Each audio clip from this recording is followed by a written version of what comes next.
While 4.9 billion people are scrolling right now, there's a massive group who just quietly deleted the apps, and the people around them can't stop asking one specific thing. Is everything okay? According to neuroscience, their brains aren't worse. They're just calibrated for a different attention regime. If you're someone who deleted Instagram and can't remember exactly when, welcome. If you check the news website twice a day instead of the feed and prefer it that way, welcome. If your friends have started sending you screenshots because they know you won't see the post, this is for you. What looks like withdrawal from the outside is often something very specific happening on the inside.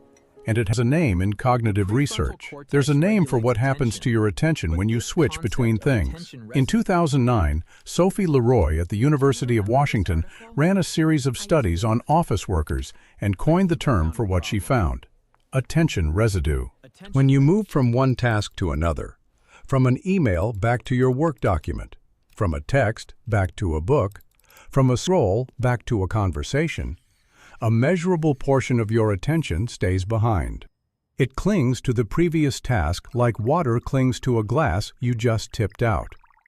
The residue doesn't just cost you the seconds you spent on the phone. It cost you a fraction of your attention on the next thing for the next several minutes. Leroy measured this with performance tasks.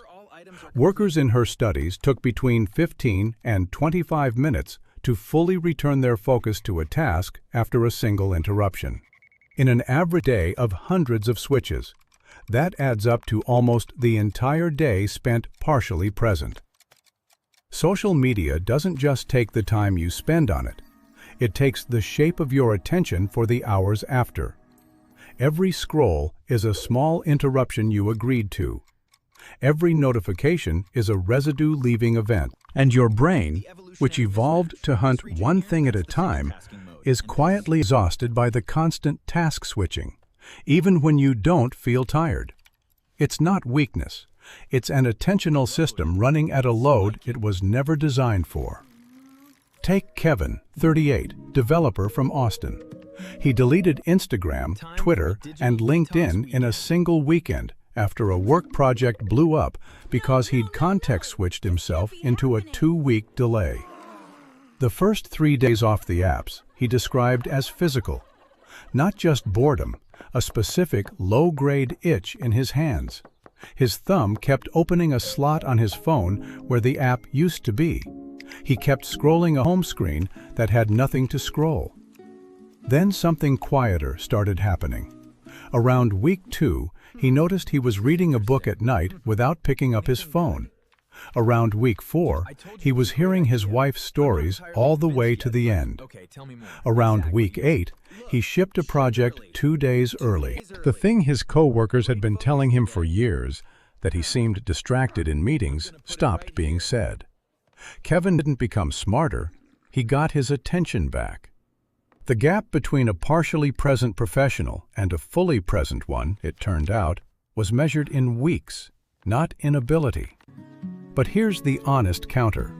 Deleting social media isn't the answer for everyone, and treating it as a badge of superiority misses something important.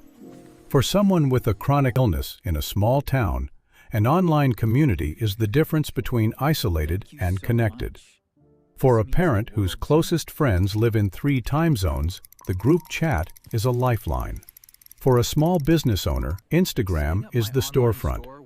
Removing it isn't wisdom for them, it's amputation. There's also a version of app deletion that is, quietly, avoidance. If you deleted every social app because you didn't want to see your college friends' promotions, or because you couldn't tolerate the small comparison sting of a wedding invite you didn't get, that isn't attention hygiene. That's a wound you're rooting around. The tool is neutral. What matters is what you're actually doing when you close it. If you close the app to be more present, you'd notice. If you close the app to feel less, you'd also notice. Quieter, but no less real. Both are worth knowing about. Here's what most people don't say about the choice. The friction that keeps others on the apps isn't about willpower or dopamine or algorithms. It's about the specific social cost of being the one person in your circle who won't see the post. You will miss the birthday photo. You will hear the joke a week late. You will be, for a while, the friend who is slightly out of sync with the group. That cost is real, and it's the part nobody warns you about. The apps aren't only entertainment.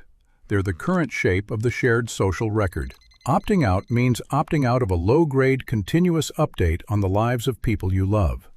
You'll get the update anyway, through a text, a call, a catch-up in person. The information will be smaller in volume, larger in depth, and slower. For some, that trade is worth it.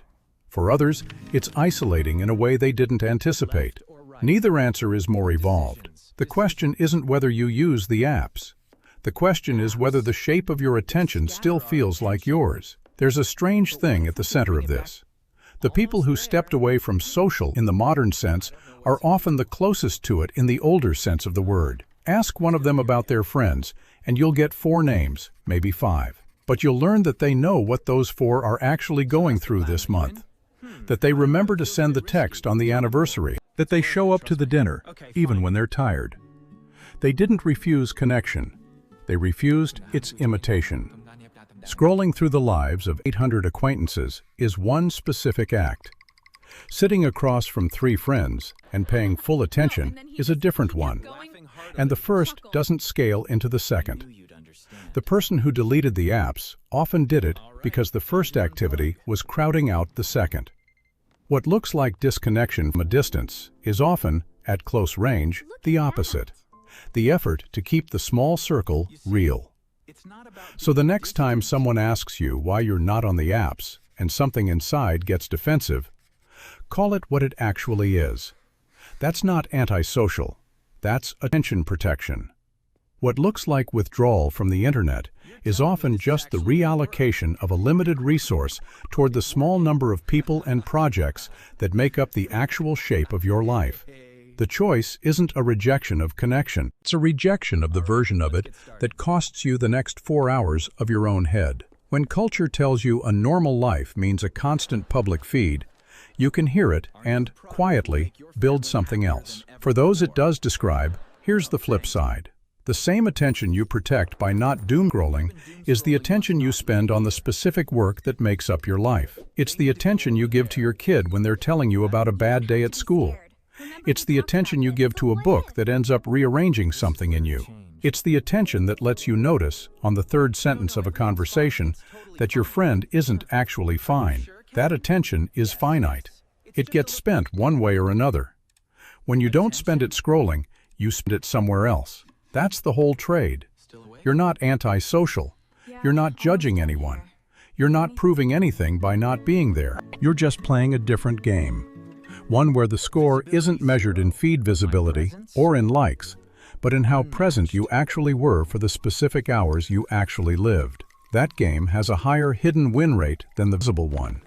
It's just harder to notice, because nobody claps at the end. If any of this landed somewhere real, subscribe. Plenty more of these are on the way.